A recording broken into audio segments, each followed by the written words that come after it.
ایک زبان میں نعت شریف لکھنا بڑا مشکل کام ہوتا ہے، لیکن 4 زبانوں میں لکھ کر بتا دیا زبان کوئی بھی ہو لیکن نعت مصطفیٰ کی ہو، یہ آپ نے کر کے بتایا۔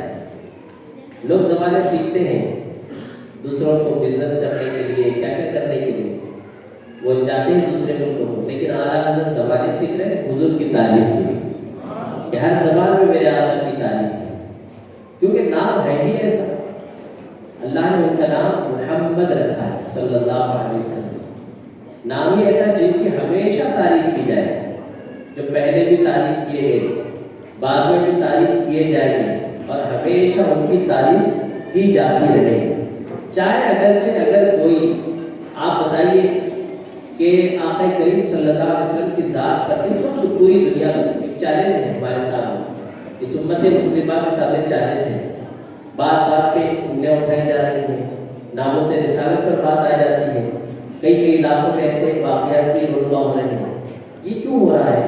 اس میں ایک تو یہ ہے کہ ذکر رسول کی کثرت کر دی جائے، پہلی چیز، دوسرا جب ذکر رسول کی کثرت ہوگی ہر گھر میں ذکر رسول ہوگا، ہم نے جمعہ کے دن بھی آپ دیکھیں لوگ مشکل مسجد میں آتے ہیں، لیکن جو پہلے گھروں میں ماحول ہوتا تھا وہ آج نظر نہیں آتا، وہ کیوں نظر نہیں آتا؟ کیوں ہم ذکر رسول کی محفلیں منعقد نہیں کرتے؟ میلاد میں 12 دن تک محفل، ابھی تو میلاد شریف قریب ہے، میلاد کی محفلیں 12 دن تک سیر شریف پڑھا جاتا تھا گھروں میں، لوگ 12 دن تک آقا کریم صلی اللہ علیہ وسلم کی سیرت طیبہ کم سے کم سیر کے پڑھنے کی بدولت ہی بچوں کے سامنے سیرت پڑھتے تھے، لوگ 12 دن تک حضور کی میلاد پڑھتے تھے، پوری رات محفلیں ہوتی تھی، کیا یہ برکت نہیں تھی؟ لوگ کم کماتے تھے لیکن برکت زیادہ ہوتی، وجہ کیا تھی؟ نبی کی میلاد، ذکر رسول کی برکت تھی، سید اعلیٰ حضرت نے پوری زندگی اپنی آپ نے حضور کے ذکر کے لیے وقف کر دی، پوری زندگی حضور کے گن گاتے رہے، اب ہوا ایسا کہ 1 صدی گزر گئی لیکن نام اعلیٰ حضرت ابھی بھی تازہ ہے، 1 صدی کے بعد بھی ان کی کتابیں چھپنے میں تاخیر ہو رہی ہے لیکن اعلیٰ حضرت کی کتابیں دینے میں تاخیر نہیں ہے۔ اعلیٰ حضرت نے 1200 سے زیادہ، بعض نے لکھا 1600 کتابیں سامنے آ رہی ہیں، اتنی کتابیں اعلیٰ حضرت نے لکھی، لیکن منظر عام پہ کتنی ہے؟ 400 کے قریب آئی، لیکن اور کتابیں کیا ہوئی؟ کچھ کوتاہی کی وجہ سے دیمک کھا گئی۔ یہ کتابیں اعلیٰ حضرت کیسے دے رہے ہیں آپ کو معلوم ہونا چاہیے، سید اعلیٰ حضرت رضی اللہ تعالیٰ عنہ ہر 4 گھنٹے میں ایک کتاب امت کو دے رہے ہیں، ایوری 4 آور، یعنی دن میں 24 گھنٹے ہیں، 24 گھنٹے میں اعلیٰ حضرت 2 گھنٹہ سو رہے ہیں، اور کمپیوٹر میں جب اعلیٰ حضرت کی کتابیں ٹائپنگ کے لیے ڈالی گئی تو کمپیوٹر اعلیٰ حضرت سے 2 گھنٹہ پیچھے ہے، یعنی ٹائپنگ کرنے والے ٹائپ رائٹرز بھی اگر فاسٹ ٹائپ کرتے ہیں تب بھی وہ ٹائپنگ میں اعلیٰ حضرت کے قلم سے وہ پیچھے ہے، تو اتنا فاسٹ اعلیٰ حضرت کتاب لکھ رہے ہیں لیکن کہیں بھی آپ لفظ نہیں دکھا سکتے، ایسے مجدد ہیں، ایسے امام الاولیاء ہیں کہ اپنی ذات پر، اپنی ولایت پر انہوں نے مولویت کا پردہ ایسا ڈال لیا ہے، لوگ مولانا احمد رضا تو کہتے ہیں لیکن انہیں معلوم نہیں ہے کہ یہ عارف باللہ ہے، امام الاولیاء ہے، اور جو منصب ولایت انہیں ملا ہے، علماء جانتے ہیں کہ آپ قطب الارشاد کے منصب پر آپ فائز ہیں، یہ منصب اولیاء اکرام ہے، رجال الغیب ایک کتاب ہے، اس کے اندر لکھنے والے مصنف نے اولیاء اکرام کے 48 درجے بیان ہیں، اور بھی زیادہ ہے، لیکن 48 درجوں میں سب سے پہلا مرتبہ غوث اعظم کا ہوتا ہے، اور غوث اعظم کائنات میں ایک وقت میں پوری کائنات میں ایک ہی غوث اعظم، جیسے ہمارے پیران پیر غوث اعظم دستگیر، اس وقت کائنات میں آپ کے زمانے سے لے کر امام مہدی رضی اللہ تعالیٰ عنہ کے ظہور تک آپ ہی غوث اعظم ہیں، آپ ہی کا زمانہ ہے، آپ اندازہ فرمائیں کائنات میں ایک غوث اعظم ہوتا ہے، اور اس کے بعد دوسرا مرتبہ جو ہوتا ہے ایک جو ہے قطب کا ہوتا ہے، اور اس کے بعد تیسرے میں قطب الارشاد کا ہوتا ہے، تو تیسرے جو اولیاء اکرام کے درجوں میں 48 درجوں میں جو تیسرے نمبر کا درجہ ہے اللہ تبارک تعالیٰ نے سید اعلیٰ حضرت کو عطا فرمایا ہے، قطب الارشاد کے منصب رفاعی سے۔ کیا کیا علم تھا آپ کے پاس؟ علم نہیں تھا، علوم تھے۔ لوگ آپ دیکھیں کوئی فزکس کا پروفیسر ہوتا ہے، کوئی میتھمیٹکس کا پروفیسر ہوتا ہے، کوئی جو ہے فلاں فلاں سبجیکٹ کا پروفیسر ہوتا ہے، انگلش کا لے لیجیے، لیکن اعلیٰ حضرت کیا ہے؟ دینی علوم تو اپنی جگہ ہے، اس کو آپ اپنے جو ہے نا اس کو رکھیں، اس کو سائڈ پہ رکھیں، وہ تو آپ جانتے ہیں۔ امام احمد رضا جب کہتے ہیں تو علماء کرام اس کو سمجھاتے ہیں، لیکن اسٹرانومی اگر جاننا چاہتے ہیں اعلیٰ حضرت ماہر نجوم ہے، ماہر نجوم کے اسٹارز کا جو علم ہے وہ اعلیٰ حضرت جانتے ہیں، اس میں آپ پروفیسر نظر آتے ہیں اسٹرانومی کا۔ آپ دیکھیں اسی طریقے سے بہترین سیکریٹرسٹ بھی ہیں آپ، جتنے چیزیں فزکس آپ جاننا چاہتے ہیں اعلیٰ حضرت کو دیکھیں۔ جب تھیوری آئی، گیلیلیو کی تھیوری آئی کہ earth is revolving around the sun and all other planets revolving around the earth, جب یہ کہا اعلیٰ حضرت نے کہا کہ نہیں، زمین ساکن ہے۔ ایک کتاب عطا فرمائی آپ نے جس کا نام تھا فوز مبین، رد فی حرکتی زمین، یہ کتاب اعلیٰ حضرت نے عطا فرمائی اور اس کتاب پر ریسرچ چل رہی ہے اور گیلیلیو کی تھیوری جو تھی وہ فیل ہوتی ہوئی نظر آ رہی ہے۔ اب آنے والے آپ دیکھیں ڈارون کی تھیوری، برسوں سے آپ بھی پڑھے ہیں، ہم بھی پڑھے ہیں کہ انسان بندر کی اولاد ہے۔ ایولیوشن کے بارے میں بتایا گیا، جب ایولیوشن کے بارے میں کہا گیا تو آپ مجھے بتائیے کہ اس زمانے کے بندروں میں ایولیوشن ہوا تو جو اس زمانے میں ہم جو اگر کسی کی عمر یہاں پر جیسے ابھی ہمارے معزز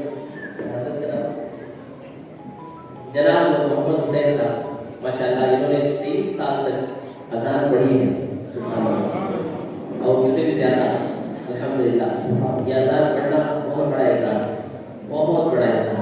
قیامت کے دن مؤذن کی گردنیں جو ہے وہ بہت اونچی ہوئی، دنیا پہچان جائے گی یہ وہ بندہ ہے جس نے اللہ کے نام کو بلند کیا تھا۔ یہ اللہ کے منادی تھے دنیا میں اور پکار پکار کر اللہ اکبر، اللہ اپنی آواز کو اللہ کے بندوں کو پکارنے کے لیے استعمال کیا پوری زندگی 5 وقت۔ اب جب انہوں نے استعمال کیا یقیناً ان کی گردنیں قیامت میں اونچی ہوگی، لوگ کہیں گے یہ کون ہے جن کی گردنیں بلند ہیں؟ پکارا جائے گا یہ حضرت بلال کے عاشق بھی ہے، بلال کے ساتھی بھی ہے، حضرت بلال کی گردن بھی اونچی رہے گی، وہ امام المؤذنین ہوں گے اور یہ سارے مؤذنین ان کے پیچھے پیچھے چلتے ہوئے جنت میں داخل ہوں۔ تو اب یہ جناب حسین صاحب نے اگر ان کی عمر لے لی جائے 1939 پتہ ہے تو کتنی ہوگی یہ، اور 60 اور 22 82 83 ہو گئے نا، 83 سال، یعنی 83 ایئرس۔ اگر ان کی عمر ہی لے لی جائے، اگر ان سے پوچھیں کہ آپ نے بھی اپنے زمانے میں بندر دیکھے ہوں گے، 80 سال میں ان بندروں نے کوئی انسان بنا ہو تو بتا دیجیے، کوئی واقعہ تو نیوز پیپر میں آیا ہوگا کہ یہ بندر انسان ہو گیا کہ ایولیوشن ان بندروں میں کیوں نہیں ہوا؟ ڈارون نے تھیوری دے دی اور سب اس کو پڑھ رہے ہیں، ایمان وار پڑھ رہے ہیں، لیکن قربان جائیں گے پہلا انسان جو زمین پر، جو قرآن کا انسان ہے، جو ڈارون کا انسان ہے وہ بندر کی اولاد ہے، جو قرآن کا انسان ہے وہ حضرت آدم علیہ السلام ہے۔ یا حضرت نے ہمیں یہ ساری چیزیں بتائی، وہ ساری تھیوریز کو فیل کر کے بتایا، یہ ساری تھیوریز یہ ہیں۔ سر ضیاء الدین صاحب کو کون نہیں جانتا، بڑے مشہور میتھمیٹیشین تھے، پڑھ کے آئے تھے، ولایت سے پڑھ کے آئے تھے، اس زمانے میں ولایت کہا جاتا تھا، آؤٹ آف کنٹری سے جو پڑھ کے آتے تھے، بہترین میتھمیٹیشین تھے، لیکن ایک پرابلم میں سلیوشن نہیں ملا تو پریشان ہو گئے۔ تو اب اس پرابلم کے سلیوشن کے لیے اب وہ کیا کر رہے تھے کہ وہ سوچ رہے تھے کہ واپس میں وہاں جاؤں، ولایت جاؤں، لندن جاؤں، وہاں جا کے میں سالو کر کے آؤں۔ تو جو وہاں پر موجود ایک ان کے ساتھی جو وہ بھی پروفیسر تھے، وہ سرکار اعلیٰ حضرت کے مرید تھے۔ انہوں نے کہا کہ ارے اتنا لمبا سفر کیوں کریں گے، یہاں سے علی گڑھ سے تو بریلی بہت قریب ہے، تو بریلی چلے جائیے۔ کہا وہاں کون ہے؟ کہا مولانا احمد رضا ہے، ہمارے مرشد ہیں، وہ حل کر دیں گے۔ کہا مولانا بھی حل کرتے ہیں میتھمیٹکس کا پرابلم، کیا مولانا حل کرتے ہیں؟ کہا جانے میں کیا حرج ہے، لندن ہی جا رہے ہیں تو تھوڑا سا گھوم آنے کی نیت سے چلے جائیے، تھوڑا سا چلے جائیے۔ وہ گئے، آئے اعلیٰ حضرت کے پاس، اعلیٰ حضرت کے سامنے بعض نے یہ بھی لکھا کہ اس وقت اعلیٰ حضرت تھوڑا سا طبیعت آپ کی عجیب، تو آپ نے ان کو بتایا گیا کہ یہ فلاں فلاں ملنے کے لیے آئے ہیں اور یہ مسئلہ ہے۔ انہوں نے پوچھا کہ کیا ہے میتھمیٹکس کا پرابلم کیا ہے؟ جب پرابلم دکھایا گیا اعلیٰ حضرت نے بغیر لکھے ان سے کہا کہ تم لکھو میں بولتا ہوں، تو بولتے چلے گئے، یہ ایکویشن ہے، یہ ہے فلاں ہے، اس کا یہ آنسر ہے، یہ طریقے سے بولتے رہے, آخر میں جب سولوشن ان کو مل گیا, اعلیٰ حضرت کے قدم پکڑ لیے. کہا جب بریلی میں جس پرابلم کو سیکھنے کے لیے, جس میتھمیٹکس کو سیکھنے کے لیے میں لندن ہزاروں لاکھوں خرچ کر کے اس زمانے میں گیا, یہاں تو چٹائی پر بیٹھ کر مولانا احمد رضا سکھا رہے ہیں. یہ سید اعلیٰ حضرت ہے. آپ دیکھیں ماہر عملیات, آپ پر آج پی ایچ ڈی کی جا رہی ہے, ایم فل آپ پر کیا جا رہا ہے. جس کی ذات اتنی بلند ہو, ذرا سوچیں وہ کتنا بلند و بالا ہوگا. آپ کے والد گرامی علامہ نقی علی خان رحمۃ اللہ تعالی علیہ جو امام المتکلمین ہیں, اللہ اکبر, جب آپ کو سبٹریکشن, ایڈیشن, ملٹیپلیکیشن اور یہ ساری چیزیں آپ سیکھ گئے تو آپ کے والد سے کہا کہ اور سیکھنا چاہتا ہوں. کہا اس پر محنت مت کرو, اس پر زیادہ محنت مت کرو, سرکار غوث پاک کے در سے تمہیں مل جائے گا. تمہیں جو محنت کرنا ہے وہ نبی کی ناموس پر, دین پر تمہیں محنت کرنا ہے. اور ہوا بھی یہی کہ سرکار غوث پاک رضی اللہ تعالیٰ عنہ سے ایسی محبت ہو گئی کہ وہ سارے جتنے پرابلم لوگ پڑھ کے سیکھتے تھے وہ اعلیٰ حضرت کے سینے میں موجود تھے, وہ سارے علوم موجود تھے. یہی وجہ ہے برکت یہ سب کیوں ملا جاتا ہے, ادب کی وجہ سے. خود سید اعلیٰ حضرت فرماتے ہیں 6 سال کی عمر میں مجھے معلوم ہو گیا کہ بغداد کی سمت کدھر ہے, بغداد کا رخ کدھر ہے. جب سے مجھے معلوم ہوا ہے احمد رضا نے کبھی بغداد کی طرف پیر نہیں پھیلایا. ذرا اندازہ فرمائے, لوگ غوث پاک کا غلام تو کہتے ہیں, لیکن یہ بتائیے کیا ایسا بھی ادب کسی نے کر کے بتایا؟ اسی لیے ان کا مسلک اتنا عظیم ہے.